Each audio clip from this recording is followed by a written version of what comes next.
I'm David Swindle. I was a former senior investigating officer in the police in the UK. I worked in massive murder investigations throughout the UK. I class myself as a very experienced investigating officer dealing with homicides. I am now a crime expert and a reviewer, and I specialise particularly in killed abroad cases when families lose a loved one that's killed in our country. Craig Mallon was a young man, 26 years of age when he died. He was a brilliant, intelligent individual who was working at the time he died in Australia. He was someone that was highly thought of, very highly thought of by his employer. Just a guy, a young person that had everything to live for. Sadly, his young life was snubbed out in a second in a fatal punch in Lloret de Mar Spain. 10 years ago, Craig Mallon, a young man with everything to live for, came back from Australia to go to his brother's stag weekend, and that was in Lloret de Mar. They arrived in Lloret de Mar before midnight, just before midnight, and they left their hotel and they went to local places in Lloret de Mar, and they ended up in a place called Rockefeller's nightclub. And Rockefeller's nightclub is a significant part of this. They were in there, they were speaking to various people, and we don't know why Craig was assaulted. It looks like a random attack here. But they left the nightclub, and there's lots of people in the street, and it's the square in front of Rockefeller's nightclub in Revolution. And for no apparent reason, Craig was punched and he fell to the ground. After that, there was a fight ensued with Craig's friends fighting with the people. Now, the significant thing is that witnesses that have been interviewed speak to one of the people involved. In fact, the person that they think was the person that assaulted Craig, saying, fil de pou, French, son of a bitch. So there was a massive group of people there, and the police were involved in making investigations. There's been no resolution regarding who killed Craig Mallon. 10 years later, his case is still unresolved. It is absolutely shocking. There were so many witnesses there, people that were spoken to at the time, but not interviewed in detail. There were so many other people that weren't traced, and we subsequently traced them. There are clues here, there are suspects, but for whatever reason, Craig's family cannot get justice and they cannot get answers. It is absolutely shocking that 10 years later that we are still coming here supporting Craig's family to Lloret de Mar and trying to push for answers. This shouldn't happen.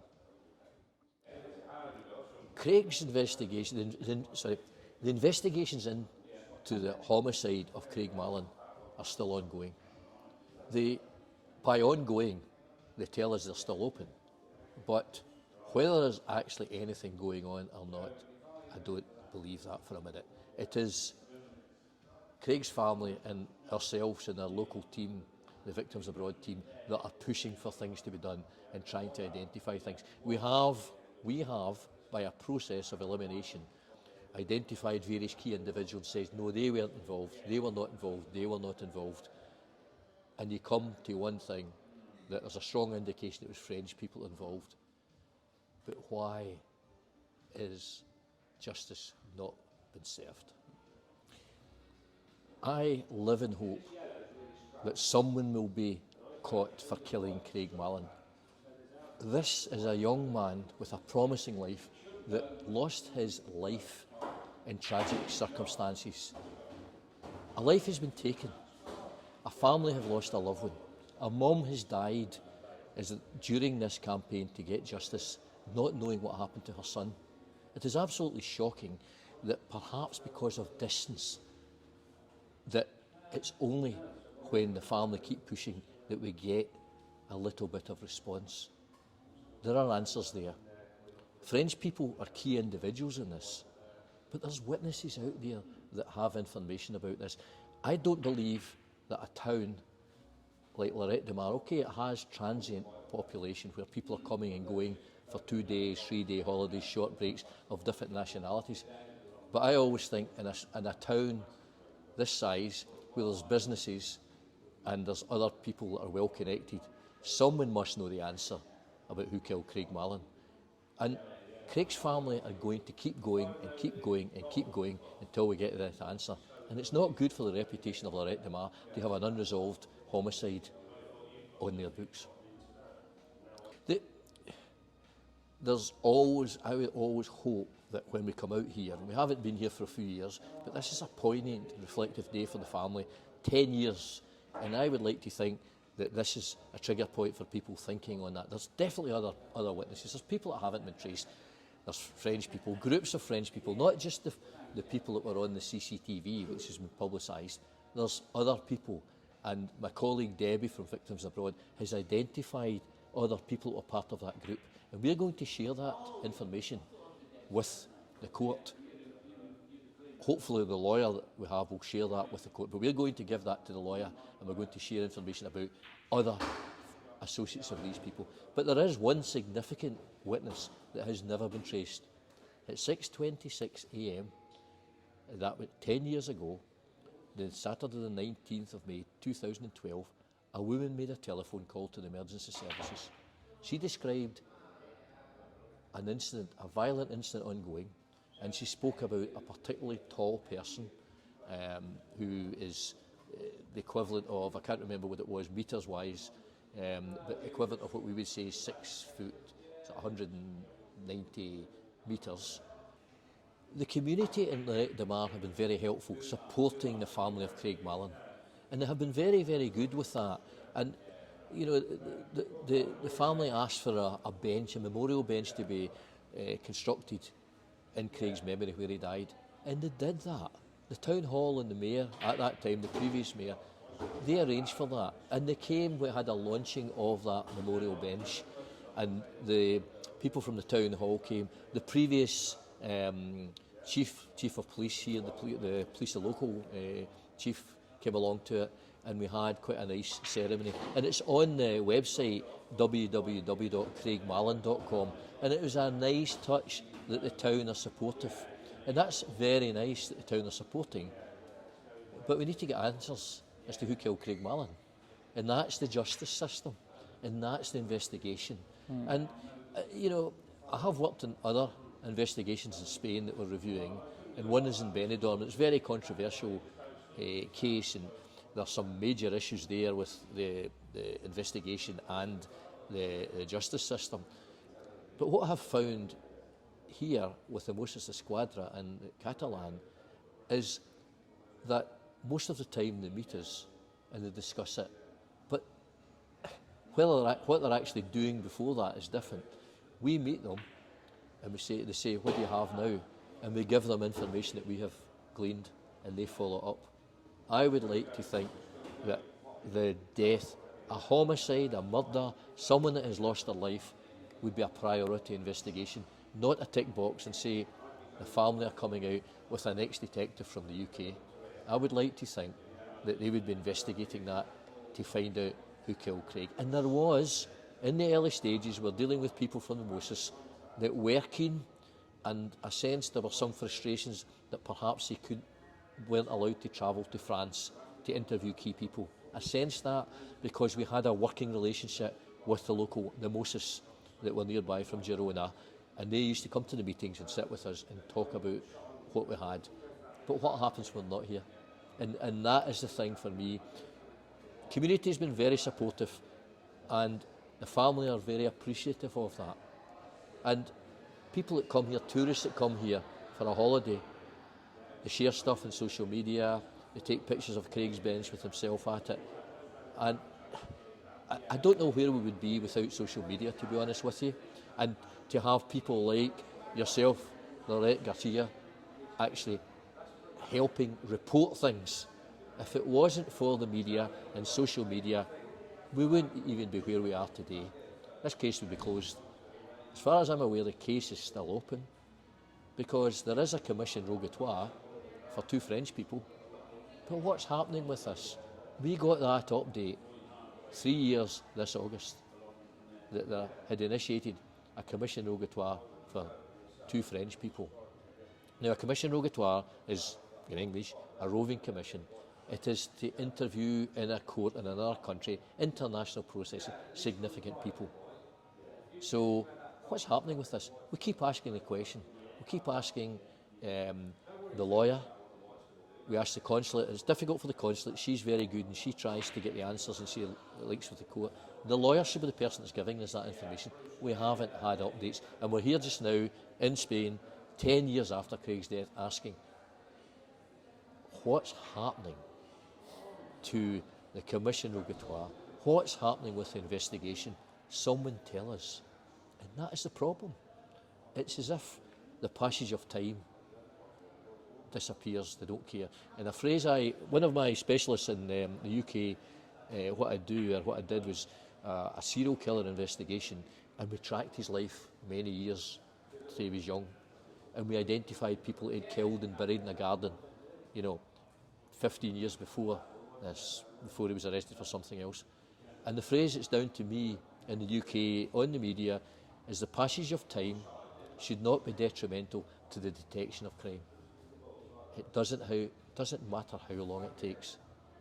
And I can understand that with cold cases and where there's complexities and they've followed up every line. But come on, there's lines of inquiry here for Craig's case. I believe in justice and truth and answers for families that have lost loved ones as a result of homicide and catching people that have committed crimes. The two cases that I am involved in reviewing of British people have died. One is in unusual circumstances in Benidorm, and Craig's is a homicide. I am sorry, but I feel let down by the Spanish justice system. It's very complicated, what we are used to, and we try to understand this. We are used to, and I try not to say, this is what we do in the UK, this is how the British police operate. And we have to respect how a system operates in our country. But the big thing I don't get is how the police investigate initially and then they only do what they're told to do by the judge. So you have a judge-led system. And I'm not being critical of judges making decisions, but I do feel that the system has let down two families that I know of, and I just don't understand why it is so slow to deal with Craig's. And there has been numerous judges involved in Craig Mallon's case, numerous judges, and it's every time we keep pushing. And we have come out here today because it's 10 years, hoping that there would be some answers and people would say, it's a 10-year milestone that we need to give that family some updates. No, we have come up against closed doors. We went to try and see, we had an appointment with the lawyer that is representing Craig's family. We had an appointment with her, and that appointment was for this afternoon in Girona. I had been up leaving in Scotland this morning, leaving Scotland, checking in at 5 o'clock in the morning. And we go to Barcelona, we meet the British consulate, who's always available to meet. She's on the picture, the British consulate woman is on the video at the launching on the bench. She's always there to help. And then we go to meet the lawyer, arrange the appointment. Our office is closed and she's not available. Try to phone her, try to email. I just don't get this. And there are some issues that, it's not just the judge system, it's the whole attitude. And everyone gets so wrapped up in bureaucracy. And people want a bit of paper, they have to do that, they have to tick a box. And maybe that is how you live in Spain, where you need to account and you need to have a box, and you need to fill out a form. But people should take risks, and they should. I think that is what happened, and do it, but they don't. I don't think the Spanish are risk takers. Craig Mallon's family, his dad, lives in hope. They live in hope that something will happen because they know that there are lines of inquiry, and they now know by the process of narrowing things down that it's French people that appear to be involved in some way in Craig's death. They live in hope that something's going to be done, and that's great, and it keeps them going. But in fairness to Ian Mallon, his attitude is that he's thanking people. He's saying thanks very much for this, thanks very much for that. It's 10 years, and he will be thinking in his mind, what's ever going to happen here?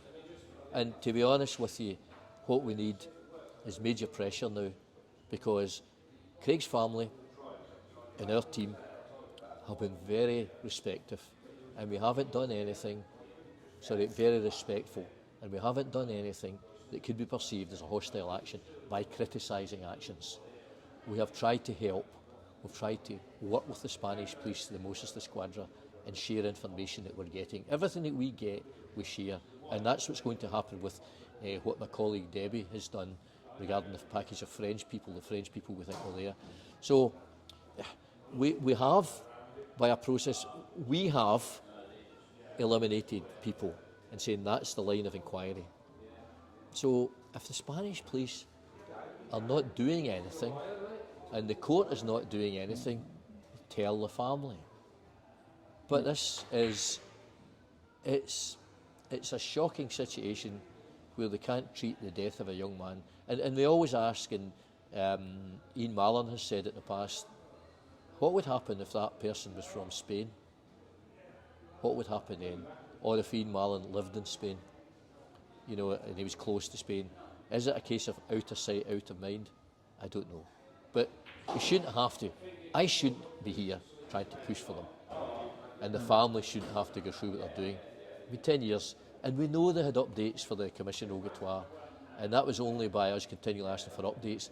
And why, when we come out here 10 years later, it's like, oh, I can't meet you, I can't do this, I can't do that. So the community are behind, and what we don't want to do in memory of Craig is tarnish his name by being at the bench, being overtly critical of what's not happened or the system. But the system's not working because there's a person who's lost a loved one and no one has been arrested. We should not still be trying to find out the answers here. The answers should be there. And I'm hoping that being in Lloret de Mar and speaking to various people, and perhaps the pressures of a video clip like this, like you're doing here, and other media reporting, that someone will see there is pressure there to get answers. I'm not that hopeful. I'm here. I'm hoping that we do get some answers. But we're not. We're just going to keep going and keep pushing them until we get answers, until we get progress for Craig's family. One big thing that I find difficult to understand in the Spanish system is that in the UK we have a review system. So if a case is unresolved after a particular length of time, a case is undetected, it is reviewed. And there's some cases that are like 10 years old. This one, that would be a milestone for someone to review it. 20 years old, whatever. A senior police officer looks at that and they look at it. Cold case review, it's called historical case reviews. I don't see any evidence of that in any of the cases that I'm involved in Spain. That would give the family some transparency and they would know that someone else has looked at it and said. But the way Craig's case is going, it's just one thing after another. Oh, we'll give you that. Oh yeah, okay, no, there's no update yet. Just give the family an update. What's happening with the Commission Rogatoire? We're going to give them information about French individuals, and I hope that we trace this woman with a bit of publicity. This woman made that call. She might not have known that someone had died as a result of what she saw. She made a call, she saw fit to do it, and no one interviewed her. We know that. And at that time, the call was made to the emergency services. They didn't have a system here where they actually traced the calls and tracked them at that time the way she phoned in. They have, the police are local, I've got a system now, and there's other stuff, but at that time, they couldn't track who it was. It was a woman, and it was at 6:26 a.m. on the morning of the 19th of May, 2012. She made a call to say what she saw. That's a vital bit of evidence, potential evidence, that we can bring to the table. But for me, the lawyer, and the courts need to get their act together and give Craig's family answers.